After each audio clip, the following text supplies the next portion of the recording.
they have the terms and conditions, correct or not? Okay, so when you are actually paying on the installment basis, okay, you need to go to the T&C. Okay, that is the first rule as per the law. Okay, so I'm sure you have gone through it, and it is part of the formation of the hire and purchase agreement. Now, during the formation stage, okay, the following requirement must be fulfilled. Okay, the HPA must be made in writing, of course, and the agreement must be signed by all parties involved. The content of the agreement must comply with the sections 4D of the HPA.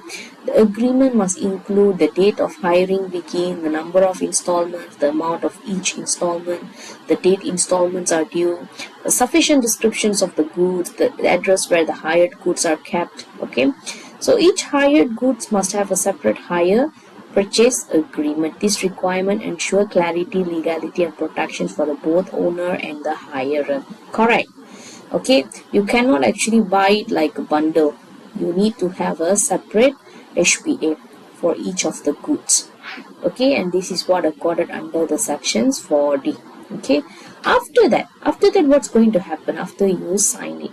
Okay, the owner must comply to the several obligations under the sections 4A. Okay, yes, again the HPA must be in writing within 21 days after the agreement is made. Okay, the owner must provide the hirer and the guarantor with a copy of the agreement. Failure to provide the copy makes the agreement unenforceable. Please take note, this is very important. Before the final payment is made, the hirer may request a copy of the agreement or statement of account, so the owner must provide it within 14 days after the payment of the prescribed fee. So the hirer is entitled to one free copy only. If part of the payment includes the insurance, the owner must provide a copy of the insurance policy to the hirer within the 7 days of receiving it from the insurance company. These are the things that you need to take note. Now, you have, take note of the writing. Okay, in writings, right? It's not that handwritten. It's more like a black and white paper documents. Okay, the documents that can be read. It has been in the form of readable conditions. That is what the law is said. Okay, let's move on. So the next thing you need to understand is the implied terms in the HPA. Okay, so when you are in the HPA, okay, hire purchase agreement, firstly is the hirer has the rights to enjoy the quiet possessions of the goods without interference from the owner or the seller or third party claiming rights over the goods.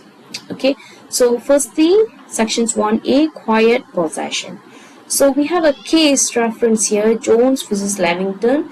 The court held that there should be no interference by the seller or anyone acting through the seller. Okay, and also Niblet versus confectioners. Materials co-interference may also come from the third parties through legal actions. So you can refer to the picture here, the comic. Okay, so the first case, Jones versus Lavington, the court held that there should be no interference by the seller or anyone acting through the seller. So the fact of the case, Jones bought machinery from Lavington under HPA. After making payment, he was in the possession of the machinery. The issue arises when the Lavington, the seller, tried to repossess the machinery due to the alleged default. Okay, so here John said that you can't do that, I'm in possession. Okay, so Lavington said that we are taking back the machinery.